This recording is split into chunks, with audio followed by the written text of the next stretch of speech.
আসসালামু আলাইকুম। আমরা সবাই জানি যে জামাতের আমির ডাক্তার শফিকুর রহমানের বাইপাস সার্জারি হয়েছে এবং তিনি হাসপাতালে চিকিৎসাধীন রয়েছেন। এই অবস্থায় 5ই আগস্টের পর 3 দিনে জামাতের যে সর্বোচ্চ নীতি নির্ধারণী ফোরাম তার নির্বাহী কমিটির 2টি বৈঠক অনুষ্ঠিত হয়েছে। চলমান রাজনৈতিক পরিস্থিতিকে জামাত কতটা গুরুত্ব দেয় এত অল্প সময়ে 2টি বৈঠক তারই একটা স্পষ্ট ইঙ্গিত দেয়। জামাতের নির্বাহী কমিটির নেতারা পুরো পরিস্থিতি বিশ্লেষণ করছেন এবং তারা আগামী দিনের রাজনীতিতে জামাতের কৌশল কী হওয়া উচিত সে ব্যাপারে বিস্তারিত আলোচনা করছেন। আমরা যেটা দেখেছি যে এরই মধ্যে জামাত জুলাই ঘোষণাপত্র নিয়ে তার হতাশা ব্যক্ত করেছে। বিশেষত জামাত বেশ কিছু পয়েন্ট উল্লেখ করেছে। একটা হচ্ছে গিয়ে এটাকে সংবিধানে সন্নিবেশিত না করার তারা ক্ষুব্ধ।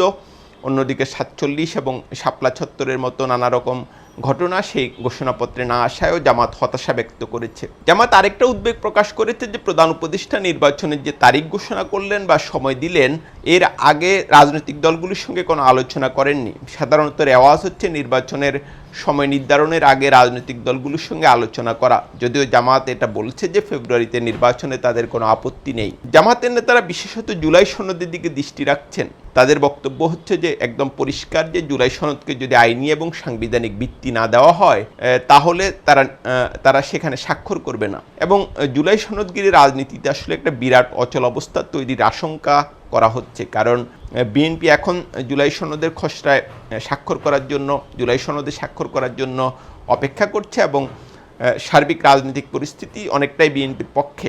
কিন্তু যেটা দেখা যাচ্ছে জামাত, এনসিপি, ইসলামী আন্দোলনের মতো দলগুলো বলছে যে জুলাই সনদকে যদি আইনি সনদ ভিত্তি না দেওয়া হয়, সাংবিধানিক ভিত্তি না দেওয়া হয় তাহলে সেটা অর্থহীন। এখন বিলিয়ন ডলারের প্রশ্ন হচ্ছে যে জুলাই সনদকে যদি রাজনৈতিক আইনি ভিত্তি না দেওয়া হয় তাহলে জামাত কি সেখানে স্বাক্ষর করবে? জামাতের এখন পর্যন্ত যেটা সিদ্ধান্ত, জামাত সেখানে স্বাক্ষর করবে না এবং বড় রকমের কোনো সংস্কার না হলে জামাত নির্বাচনে নাও যেতে পারে এমন একটা আলোচনাও দলের ভেতরে আছে। জামাত যেটা মনে করে যে বর্তমান পরিস্থিতিতে অবাধ এবং সুষ্ঠু এবং নিরপেক্ষ নির্বাচন হওয়া অনেক কঠিন। এজন্য প্রশাসনকে নিরপেক্ষ হতে হবে, পুলিশ এবং সংশ্লিষ্ট আইন শৃঙ্খলা বাহিনীকে নিরপেক্ষ হতে হবে এবং সেনাবাহিনীকে সর্বোচ্চ ক্ষমতা দিয়ে পরিস্থিতি নিয়ন্ত্রণ করতে হবে। ক্ষমতা বলতে সেনাবাহিনীকে সর্বত্র কাজের যে পরিবেশ সেটা তৈরি করতে হবে।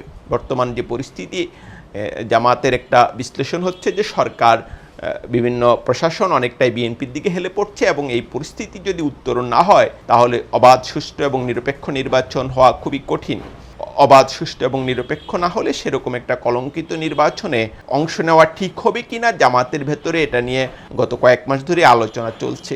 আমি এটাও নিশ্চয়ই ধারণা করতে পারি সরকারের মধ্যেও এটা নিয়ে আলোচনা আছে। সে যাই হোক, বর্তমান রাজনৈতিক পরিস্থিতি নিয়ে জামাতের মধ্যে যে এক ধরনের উদ্বেগ রয়েছে সেটা স্পষ্ট।